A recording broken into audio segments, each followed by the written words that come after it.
An Ask LOJ Friday edition. Would the Prince of Bel-Air make an appearance like he once did a long time ago? Oh, everydayers, you understand. It's all coming up on Locked On Jazz. Bum bum bum bum bum bum bum bum bum bum bum pow. You are Locked On Jazz, your daily podcast on the Utah Jazz. Part of the Locked On Podcast Network, your team every day. Hi, how are you? I'm David Locke, and this is the April 14th edition of Locked On Jazz, your daily podcast on the Utah Jazz, giving you insight, expertise, geeky numbers, and hopefully making it way better to be a Jazz fan each and every day. Thanks so much for making Locked On Jazz your first listen. Welcome to all the everydayers that have joined in for us today. Thank you very much for making us a part of your life and doing it each and every day with Locked On Jazz. I am David Locke, radio voice of the Utah Jazz, Jazz NBA insider. This is your daily podcast on the Utah Jazz. All right, today is Ask LOJ edition, and we are just loaded with great questions, from Ainge's goals to where the league's going, to a question involving Luka Doncic and Lauri Markkanen, to all sorts of kind of fun, good questions that are out there. I'm trying to let you know the roadmap of where we're going. How does fun exist when there are expectations? What's the future of the NBA? What's the next offensive revolution? All of those coming up on the show. Plus, we'll do our lottery pick.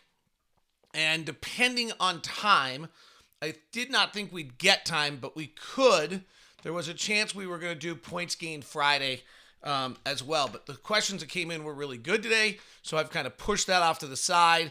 Next week on Monday, I'm hoping to have taken some time this weekend and pulled the college numbers for you. So starting to look at college players by the numbers, draft picks by the numbers. And that's the plan. Hopefully I'll get that done. And then I'll probably start to watch some of the players as well. And we'll start breakdowns for you as well. So let's get right to it. You guys do a great job. I'm so appreciative of all of you who take the time and throw out these questions and do take this. So let's start with the very first one of the day. This would be my question too, as people were discussing. I would only expect continued progress in this year. Why do you think they'll regress? So this goes back to the show earlier this week where we talked about 26, 36, or 46 wins. And I do think I saw some conversation going on yesterday on Twitter about this. My take is that one of the people that maybe was leading this conversation didn't listen to the show, which would be very 2023 to be an expert on a conversation that you didn't actually hear. And I think what you have to if you listen to the show, I don't think that I'm saying 26 wins next year would be regression.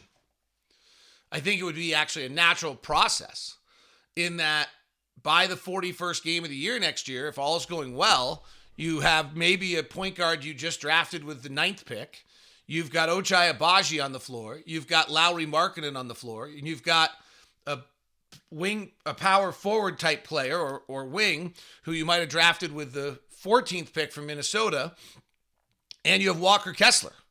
And suddenly you're playing 4 of your 5 primary guys are first or second year players. And as I said, maybe it's going to turn out that Lauri and Walker are just so good that you end up winning games anyway.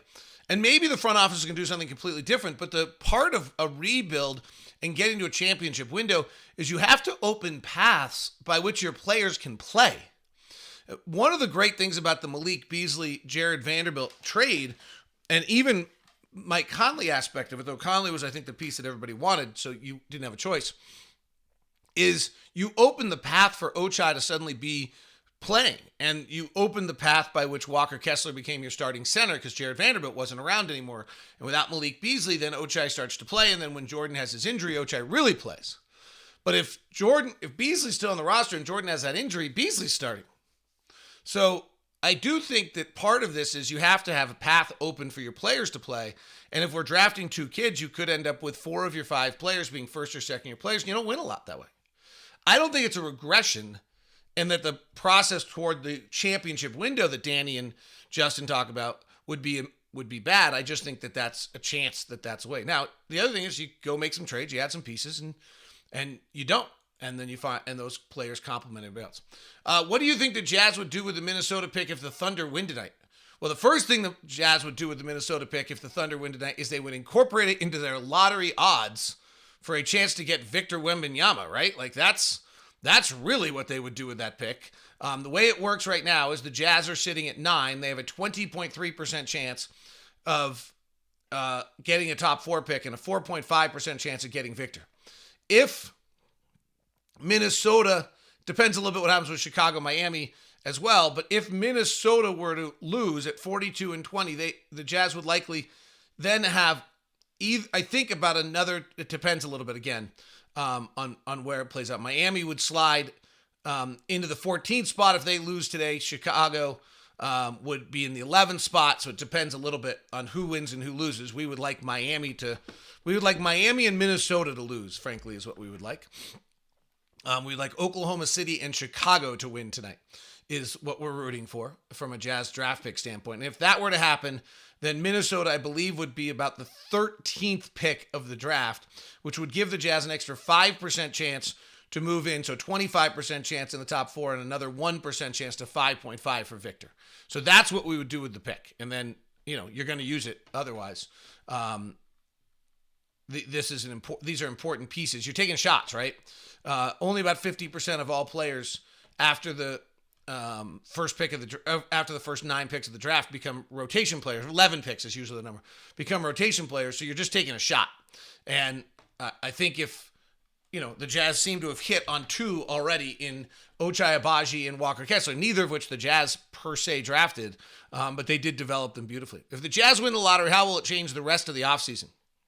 Is there a greater chance you keep JC, sign other free agents, or make a trade if we have Victor? Well, certainly Russ, it's interesting. If you get Victor, you suddenly are now building everything's about Victor, right? At that point. Like if you've just gotten Victor somehow, everything becomes about Victor. The second aspect is then, I thought Danny Ainge made a really interesting comment about Walker Kessler the other day, which was insightful into how Danny believes you build, which is, he said, Walker had a good year because he was surrounded by good players. So if you have Victor, I do think you might suddenly, you have Lowry, Markkanen, you have Walker Kessler. You may now say, all right, we actually don't need many more pieces. We have Victor. We have Lowry. Those are pieces 1 and 2. And I think you then may do exactly that. You might keep a Jordan Clarkson. You might try to keep some players that you want to have on the roster to lessen the burden on Victor. I don't think I understand where you're going, Ross. And off Danny Ainge's comment the other day, I don't think you just clear the deck and leave Victor out in the deep end. I don't think that's something that Danny believes in. I don't think that's something that Will believes in either. So I do think there's a chance that you are able to flip this the other way. And that if you get Victor, it just accelerates you immediately because you want him surrounded by good players. That would be my quick thought on that. I love this next question that came in, and we'll talk about it in a second here. I know Will said that fun is underrated, but it's easy to have fun if there are no expectation. Ask Jokic or Rudy if he had fun this season. So maybe it's possible for non-contending teams. So great question. How do the Jazz keep fun from being fun as underrated even when expectations begin to rise? You see people, when I suddenly say you might win 26 games, being like, no. Like, expectations are rising. So we'll touch on that when we continue. Today's show is brought to you by our friends over at Murdoch Hyundai, located at 4646 South State Street, also located in Logan and in Linden. The Hyundai cars got all of the incredible bells, whistles, safety details, award-winning cars, and for the dollar, there's nothing that matches the Hyundai that you can pick up. I'm driving the Santa Cruz right now, which is this fun kind of hybrid truck car. Comes in at about $30,000. Got 9 out of 10 rating by Car and Driver. It's pretty fun, little interesting kind of crew cab mix of cars for you there. The other SUV lineup is just incredible. The Palisade is the top of the line, with it running all the way down to the little zippy Kona for you. The 2023 Hyundai Tucson with all-wheel drive, 0% for 4 years with their spring sales event right now. It's all taking place at Murdoch Hyundai. And don't forget the Motor Trend SUV of the year, the 2023 all-electric Ioniq 5. We have that. It is super great. I almost thought I was going to have to teach my daughter how to go to the gas station again the other day when she had to drive the other car. So feel free to check it out. If you're going to stop by any of the locations in Murray, in Logan, or in Linden, please email me first. We'll set you up with the VIP meeting over at Murdoch Hyundai. Today's show is also brought to you by our friends over at Built, the healthy protein bar that tastes like a candy bar. Built Bar, with their incredible mix of amazing flavors for you, always with new things. Coconut brownie strip and cookie dough strip are back. Strip? What? Yes, they've done some fun things here. Low in calories, high in protein. It is an absolutely fabulous mix and match. The coconut brownie bar has won most of the awards all the time. The cookies and cream puff is out as well. They also have Built Bites now with the brownie batter puff and the churro puff. All available for you at Built.com. Feel free to use the promo code LOCKEDON to get yourself your discount. Also, Built is rolling over at Walmart for you now, as well as at Sam's Club, where you can grab a 13-bar box and hit the top brownie batter and churro puff flavors for you. And at Walmart, they've got the 4-bar boxes of cookies and cream, double chocolate bar, and coconut puff. So stop by or go get your specialty flavor at Built.com. Thank you very much for everyone who submitted questions today. It's always great to hear from you. Appreciate the everydayers out there that make this a part of their day. Each and every day, we are here for you Monday through Friday. Next week, we'll start digging into some of our draft prospects and looking at some of those along the way for the first time. We'll probably start on the numbers end of things, because that's frankly where I like to start with it. Special hello to Jake Cragen, and special hello to a good old everydayer ski bum in Idaho, Olson, who stopped by yesterday, and Bryce Wilson as well, for our everydayers who said hi in the YouTube chat room. All right, here was the question that we left with that I thought was super good, and I have to admit I thought it a lot during the season. Will said, fun is underrated, but it's easy to have fun if there's no expectations. Ask Jokic or Ruud if he has fun this season, or maybe it's possible only for non-contendings. This is 100% Will Hardy's next challenge. Okay, fun is underrated. That's great. We like to have fun. We want to win. And so as the pressure increases on winning for the Utah Jazz and for the players on the team and for Lauri Markkanen, how do you maintain that level of fun? There's a reason why fun is underrated in the NBA. It's because not very many people are having it. And so therefore you're fighting against this trend of the pressure and the social media and all the things that are taking place with the NBA, with expectations, and with individual players and what they want to get done. So I'm 100% with you. This is where we find Will Hardy got a A+ for what he did this year. And now he has different challenges that will be presented to him in the upcoming years. And they're hard. Like, what Monty Williams was trying to do this year with Phoenix, keep them engaged for a regular season after failing as the number 1 seed, which is what Quinn Snyder tried the year before, is maybe the hardest thing. And now he watched Greg Popovich do it in San Antonio for years, which is probably as good a trainer expectation or teacher as you can have on it. But it's a great question. And that is going to be one of the next challenges.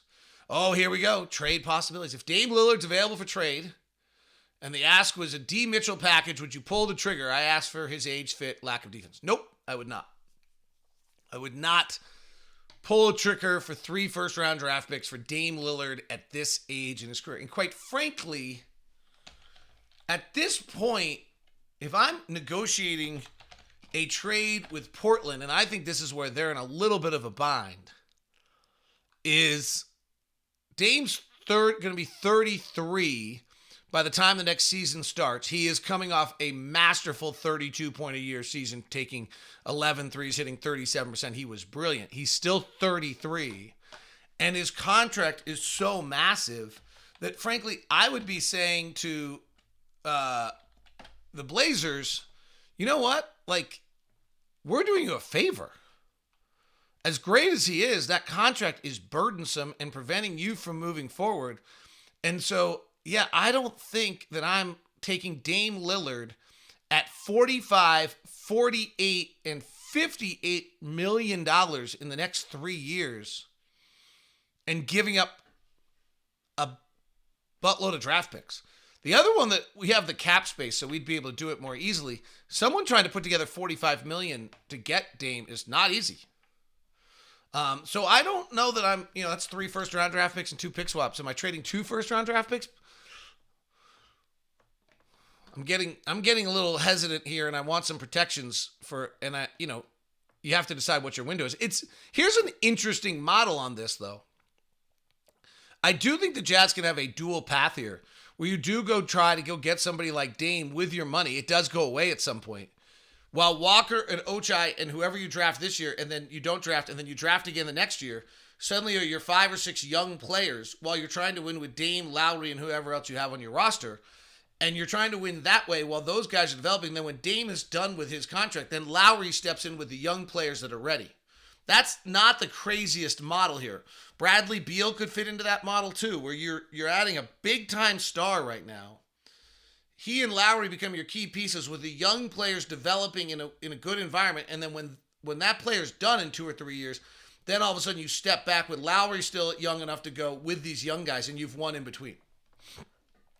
So I think that's an interesting one. Is there any interest in Lillard, Porzingis, Kuzma, OG Anunoby in free agency or any of the available trades? So I don't know that. I think Kyle's a free agent. Kyle Kuzma. I did not think that Porzingis was a free agent.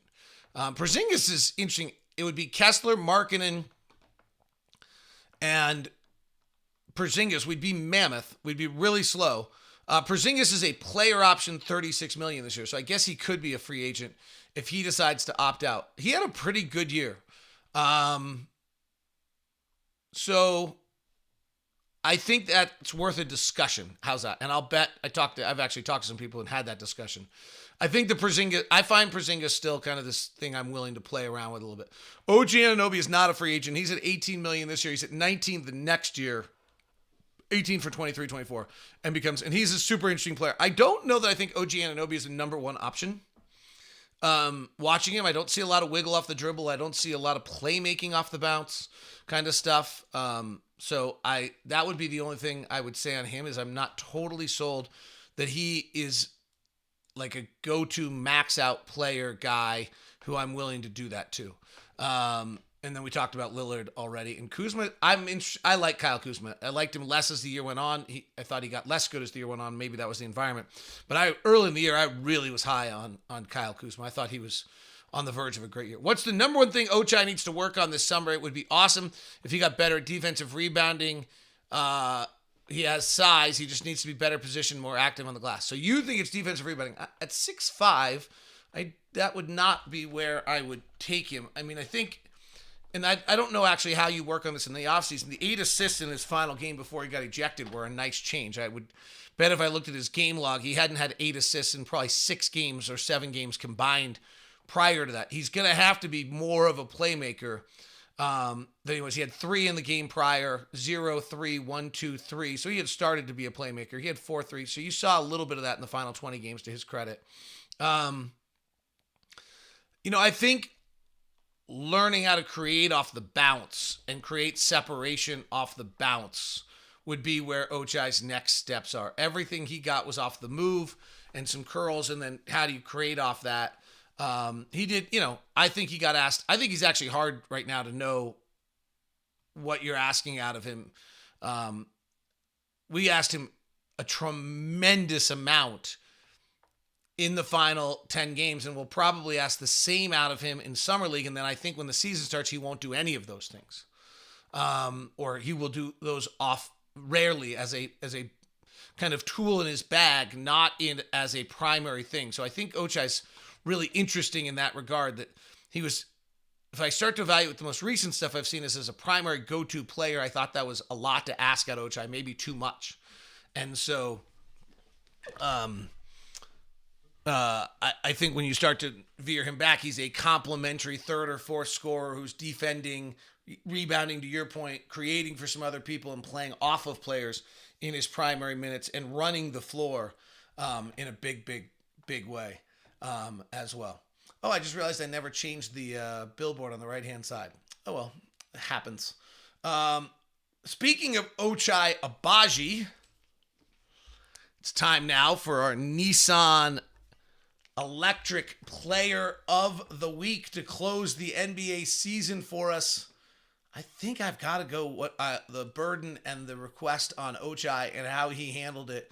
I thought he was absolutely just fabulous in all of his approach. And he got ejected in maybe, in the ultimate moment of it all, right? When he shows that fire in the final game, throwing the ball at Derek Richardson, or not really throwing it at him. But that is our Nissan Aria Electric Player of the Week. The 8 assists in his final game. The 2023 Nissan Aria packs pinned-to-your-seat power and premium intelligence all in one SUV. And when you think of Ochai Agbaji, you think of someone who's brilliantly fierce, stunningly powerful, even elegantly powerful. Those are the same characteristics of the all-new, all-electric 2023 Nissan Aria. The EV for people who love to drive. Shop now at nissan.usa.com. And congratulations to Ochai Agbaji, who is our 2023 Nissan Aria packs pinned-to-your-seat power, premium intelligence, all in one EV electric player of the week. Thanks so much for making Locked On Jazz your first listen of the day. Thanks to all the everydayers that make this machine and engine run. Sure great to have you guys aboard on the show. That's a special hello to Jake Seal, who dropped a hello in the chat room the other day. Also, Paul Garrigan, nice to hear from you. Chase Merrill as well. And thanks to John Leonard, who all dropped a little hello every day. Ryan Warnock as well. Glad to have you aboard. Thanks so much for being an everydayer to Locked On Jazz. Let's continue with your questions. I really do love these Friday shows because I think you guys do great work and ask the right questions that need to be asked. So here we go. So what weaknesses you probably want to solve with this 9th pick, shooting or defense, or does it really matter? I'd probably just go on talent still. We're just short on talent. Pure length and athleticism. Shooting does not feel like a strength in this draft. Like Anthony Black can't really shoot. The Thompson twins can't really shoot. The kid out of UConn does look like he can shoot. Hawkins. Grady Dick looks like he can shoot a little bit out of Kansas. So I don't know if I think shooting's actually a strength in this draft. I think you're looking for players, right? You're looking for guys who can really, who are big-time basketball players. Danny loves scorers. When you're watching the draft, Danny loves scorers. Just remember that. Jazz have 18 games where the final score was 3 points or less. They won 10 of them. I think we played the most one-point games in the history of the franchise and close to the most ever in NBA history. How different would the narrative of the season be if a couple of shots fell differently? Yeah, I mean, I think that's, we went 10-8 in those games. That's a great credit to us. I think that was a little bit of Danny's point in the press conference where he said, hey, in 15 of our first 20 games, we didn't see the number 1 or number 2 scorer of the other team, which I didn't realize. It's kind of got so commonplace in the NBA, you just kind of roll through that. And I think that's a little bit of Danny's point, too. It's like just the margin wasn't big on any of this. On the other end, we did a nice job. Our point differential was above our win total for most of the season, which is usually a good indicator, though a lot of that has to do with just playing hard. Both Quinn's teams and Will's teams always played hard, so they reduced deficits along the way, and then that makes your point differential look a bit better. What are the best comparisons for this year's overachieving team historically? 13 Suns, and what did those two teams do in the offseason?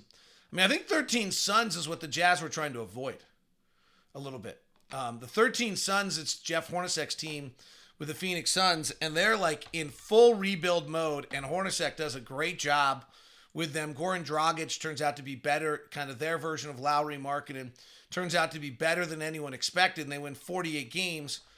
And then they put the accelerator down and try to do all these things. They end up with 39 the next year. Then they're suddenly at 23, 24, 21, 19, and have their 4 years of rebuild later than they anticipated.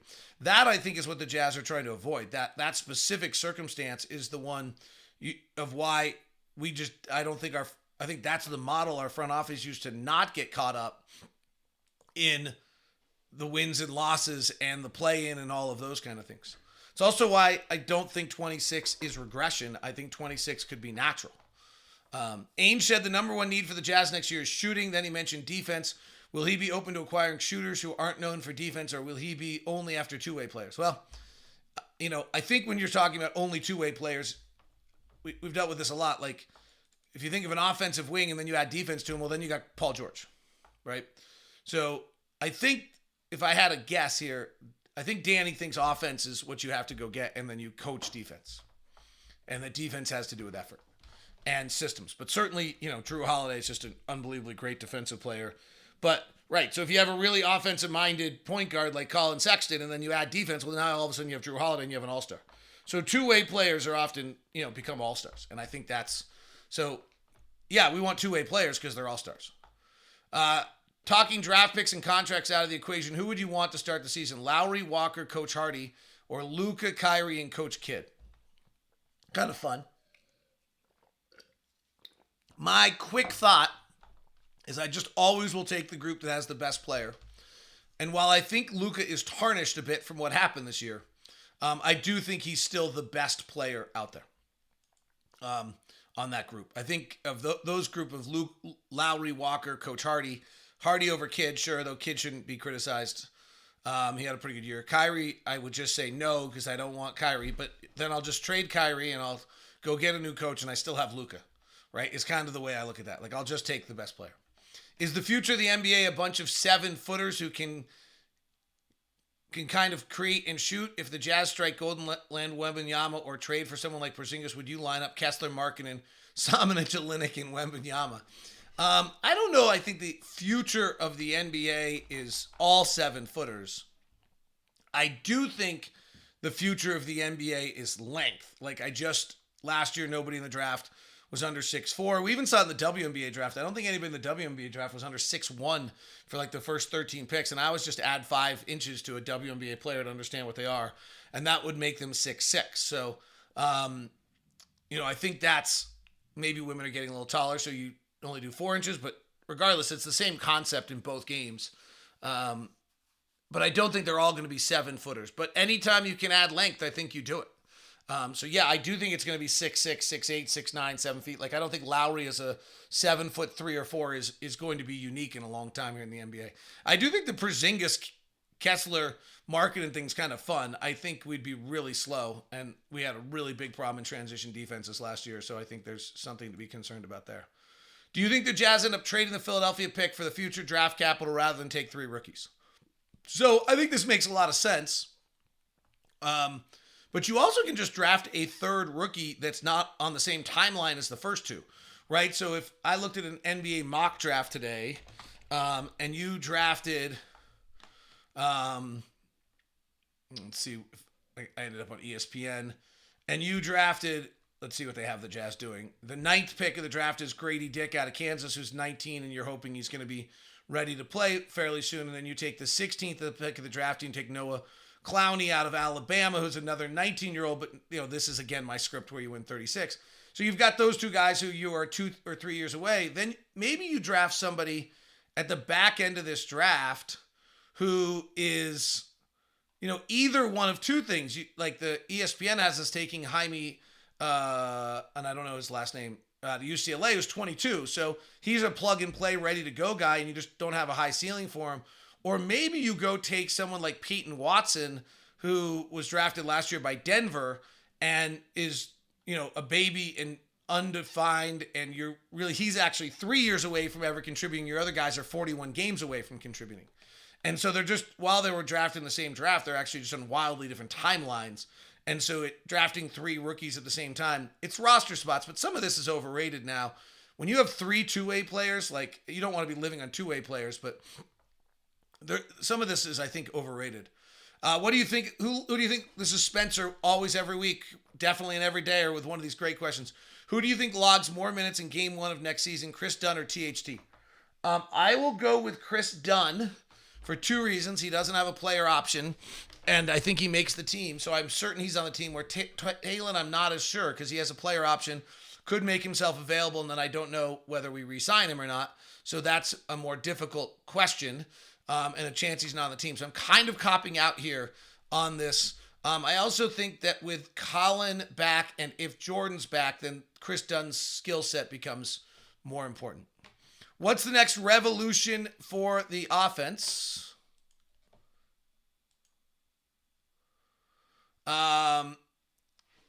Is the number of possessions you gain by an offensive rebound or turnovers you force? Yes. I think that we're in a possession battle here for a while. Offensive and defensive rebounding, I think, becomes the next biggest story in the NBA. Offenses are so good that I think if you can gain extra possessions. Does points gain work in a team aggregate, or is it just their differential? If so, who's the best points gain team? It does work for offensive projection for teams when the season starts, but and I haven't ever done as like a playoff to look at the roster right now and see who's best. I think it would tell us what we already know. It is not a great, because it doesn't have defense, it's got some weaknesses, but it's not bad offense. And finally, would you take a chance on a kid from the West Philadelphia or the older guy from Bel Air with the 28th pick? That's a long-time listener, a classic moment of Lockdown. There's a Google Hangout classic moment, and there's that one as a classic moment. Thanks so much for tuning in. Great week. Always appreciate those of you sticking with us in the offseason. It is Locked On Jazz, your daily podcast on the Utah Jazz. We're here for you each and every day. It's part of the Locked On Podcast Network, your team every day.